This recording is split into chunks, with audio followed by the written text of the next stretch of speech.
Saudara, ada satu yang agak menggetarkan juga ketika mungkin sudah banyak yang baca buku ini, sebuah buku kecil ya, judulnya Life After Death, hidup sesudah mati, ditulis oleh Raymond Moody.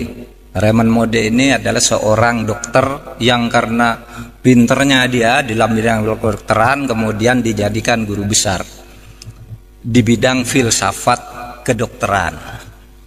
Nah, ketika dia mengajar ditanya oleh mahasiswanya, Pak Moody, Bapak dokter yang sudah nangani banyak ribuan orang mati, banyak menyelamatkan orang tapi sering juga gagal. Mahasiswanya tanya, Dok, kalau orang mati itu pergi kemana? Kalau orang mati itu pergi kemana? Nah, ini sebagai dosen tertantang, saya dosen. Tidak bilang saya ini gaib, saya harus penelitian. Lalu dia lakukan penelitian. Apa penelitian? Penelitiannya itu 100 orang yang pernah mati diwawancarai oleh dia. Ada orang pernah mati banyak, dia kirim surat ke rumah sakit. Apa tempatmu pernah ada orang mati lalu hidup lagi?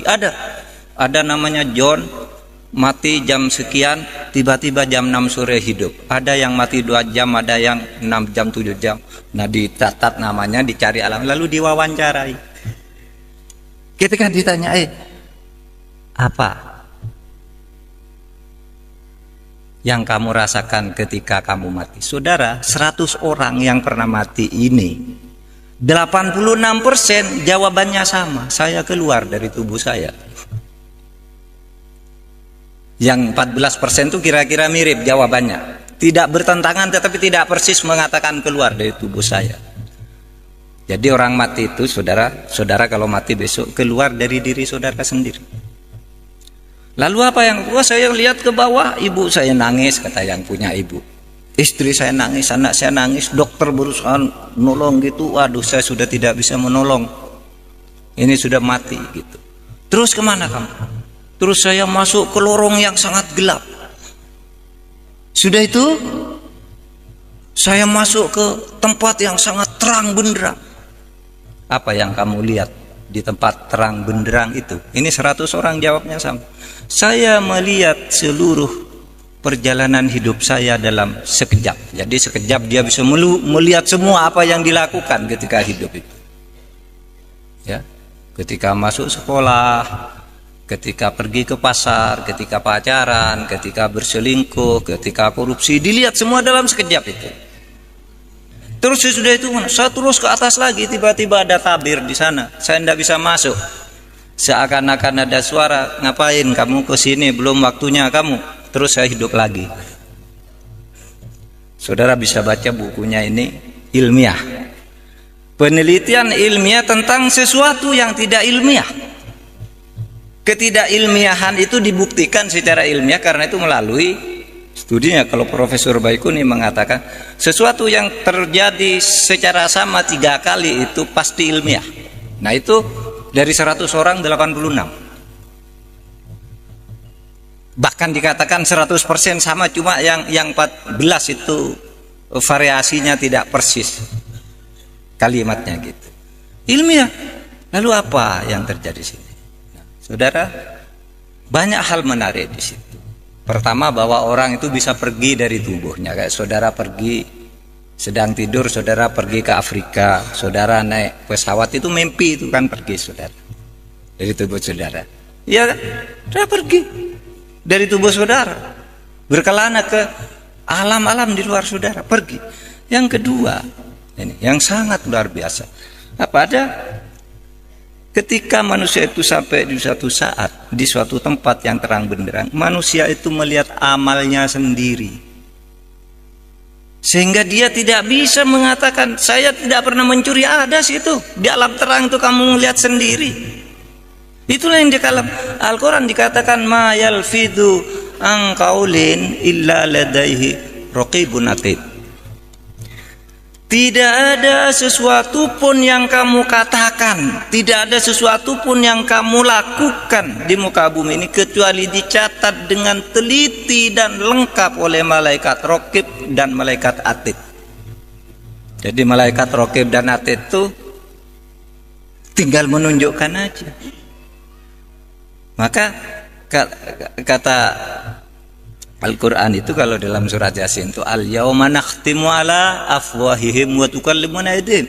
Suatu saat kamu tidak bisa memantah, Pak, saya tidak mencuri, saya tidak berselingkuh, saya tidak korupsi. Al-yauma nakhtimu ala afwahihim. Pada saat itu ketika amal itu akan ditunjukkan kepadamu apakah kamu orang baik apa tidak, mulutmu tidak bisa membantah. Terkunci, nakhtimu ala afwahihim.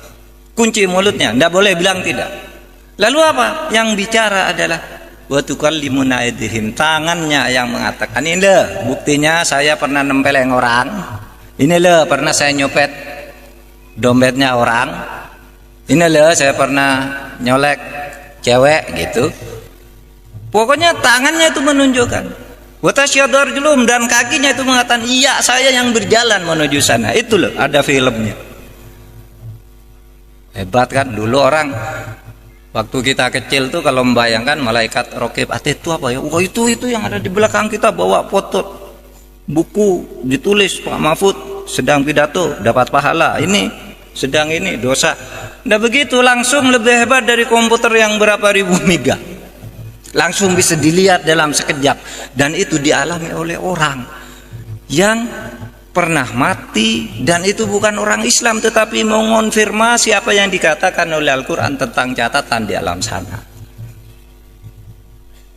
Nah itulah yang dikatakan saudara. Maka Islam itu katakan oke, rasionalitas wajib hukumnya, kita rasional, tapi jangan terjebak ke dalam rasionalisme di mana yang kamu anggap benar itu hanya yang masuk akal, karena seluruh yang masuk akal itu benar dan harus kamu percaya, tetapi di luar itu banyak yang tidak masuk akal, yang justru mungkin lebih banyak dari yang masuk akal, yang juga mempengaruhi kehidupan dan selalu ditunjukkan oleh Tuhan. Taklahlah kalau itu dikatakan belum sampai itu bisa saja kan ketika suatu saat itu yang terakhir, saudara, saya juga pernah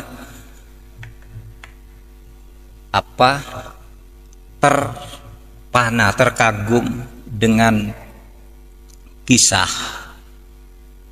penemuan kota Iram di Yaman. Begini, jadi seorang bernama Nicholas Clapp, ahli purbakala itu memburu benda-benda purbakala. Ketika melakukan perburuan di Yaman Utara itu, ketika menggali beberapa meter menemukan lempengan batu bertulisan huruf-huruf kuno. Dia tidak tahu ini apa artinya. Dia datang ke seorang ahli bahasa purba namanya Profesor Petinito. Datangnya, Prof, ini apa nih artinya? Dia tahu, oh ini Iram, ini bacaannya ini Iram, ini Samud, ini Ad. Ini apa maksudnya? Ini kata Iram, ini ada di dalam Al-Quran. Kata Ad ini nama kaum, ada juga di Al-Quran. Samud juga ada di Al-Quran. Terus gimana? Kamu telitilah apa sejarah Iram, Samud dan Ad itu. Dia riset ke Mesir, ke Al-Azhar, tanya ke ahli-ahli Islam, lalu dapat konstruksi cerita begini. Kaum Ad adalah kaum yang hidup di satu kota yang sangat mewah. Dan kaum Ad inilah orang yang kaum yang pertama kali mendirikan rumah bertingkat. Sebelum itu rumah tuh ya satu ini aja, satu lantai. Nah, sejak itu ada menara-menara tuh kaum Ad yang pertama. Tetapi kaum ini durhaka kepada Allah sehingga suatu saat didatangkan badai luar biasa lalu ditutup, tenggelam kota dan seluruh penduduknya ke muka bumi. Itu ada di dalam Al-Quran. Di dalam surat Al-Fajr, cerita di dalam surat Al-Fajr. Lalu bunyi ayatnya itu begini, alam taru kaifa fa'ala rabbuka bi'ad iramadatil imad alladzi lam yukhlaq mithluha fil bilad. Tahukah engkau apa yang diperbuat, yang dilakukan oleh Allah terhadap kaum Ad yang durhaka kepada Allah itu? Yaitu satu kaum yang hidup di kota Irom. Iromadatil Imat, yaitu sebuah kota yang bertingkat. Alladzi lam yukhlaq mithluha fil bilad, yang sebelumnya tidak pernah ada kota yang bertingkat seperti itu.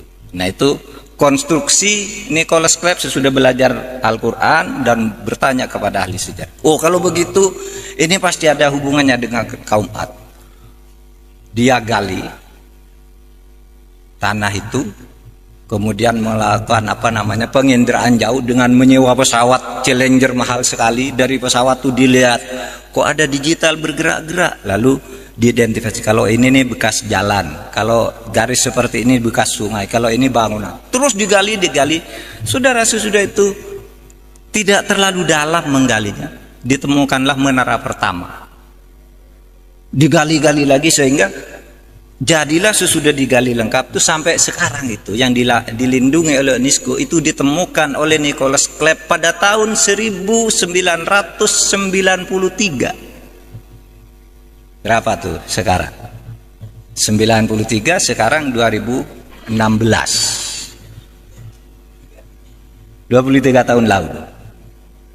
Allah sudah berfirman dulu pada Nabi Muhammad 15 abad yang lalu, baru ditemukan sekarang. Itu artinya apa? Dulu tidak masuk akal, sekarang masuk di akal. Artinya apa? Apa yang dulu tidak rasional itu mungkin karena belum ditemukan barangnya, belum ada metodologinya. Oleh sebab itu, itulah yang disebut gaib. Kalau saudara sekolah gitu, yang sekolah madrasah di pesantren tuh, di absen gitu, Ahmad, tidak ada Ahmad. Orang bilang gaib. Gaib itu artinya tidak ada. Iya. Fatimah tidak hadir, lalu gaibah artinya tidak ada dia. Gaib itu artinya tidak ada, belum ada di depan kita. Artinya apa? Percaya kepada yang gaib juga bisa diartikan bahwa mempercayai bahwa ilmu pengetahuan itu suatu saat akan sampai kepada hal-hal yang tadinya dianggap gaib, tetapi tidak akan semuanya, atau tidak akan pernah selesai pencapaian terhadap kegaiban-kegaiban itu. Oleh sebab itu jangan sombong dengan rasionalisme. Pasti ya ada sesuatu yang tetap tidak rasional. Cobalah orang yang mengaku tidak bertuhan itu, misalnya naik pesawat, lalu pesawatnya turbulence, duduk, aduh Tuhan gitu, enggak sadar dia bilang Tuhan, karena di hatinya itu memang ada Tuhan yang maha gaib itu. Selamatkan saya Tuhan gitu. Tidak ada diem aja gitu. Orang mau mati gitu. Karena ada di hati nurani itu ada yang maha gaib itu. Nah, hadirin sekalian, oleh sebab itu mari saya kembali ke takwa tadi. Orang takwa itu dapat pertolongan dari Allah dengan cara yang tidak bisa diduga. Jangan terlalu rasionalisme, ikutilah rasionalitas setinggi-tingginya, tapi jangan rasionalisme tetapi dalam pengertian tadi. Yang tidak rasional itu mungkin sesuatu yang belum ada saja di depan kita, mungkin seperti ditemukannya kota Iram itu, dan banyak lagi kisah-kisah di dalam Al-Quran yang kemudian terbukti dari waktu ke waktu. Dan yang terakhir, ini terakhir lagi, orang bertakwa itu hatinya akan tenang. Coba tanya tuh ibu-ibu, saudara sekalian, apa yang lebih penting dari tenang di dalam hidup itu? Tidak ada, saudara. Saudara itu bekerja ini semua kan agar hidupnya nyaman, tenang. Oleh sebab itu, kalau saudara berusaha memperoleh segala fasilitas hidup itu agar hidup nyaman, jangan kalau ada kesempatan fasilitas berlebihan-lebihan sehingga ketenangan dirongrong oleh fasilitas yang berlebihan itu. Itulah misalnya karena korupsi. Nah, orang korupsi, mana dia tenang? Tidak tenang, saudara rasakan aja deh. Kalau saudara berlaku tidak benar, hatinya tidak tenang. Nyontek gitu, ujian nyontek. Nah, saudara hahaha gitu, wah saya tadi bisa nyontek, ngelabui bapak itu ngantuk yang ngawasi katanya. Saya nyontek tidak ketahuan, tapi saudara hati nuraninya mengatakan Anda salah, tidak tenang. Sesudah lulus saudara malu pada diri sendiri karena nurani itu selalu bicara yang benar. Maka kalau orang yang bertakwa itu kan selalu banyak berzikir, ingat kepada Allah, lalu ada jaminan Allah, ala bidzikrillah tatmainnul qulub. Kalau engkau selalu berzikir, ingat kepada Allah, hatimu akan tenang. Padahal kamu hidup tuh mencari ketenangan. Nah, banyaklah berzikir kepada Allah. Berzikir itu artinya selalu ingat. Tidak harus selalu membaca kalimat thayyibah itu ya zikir.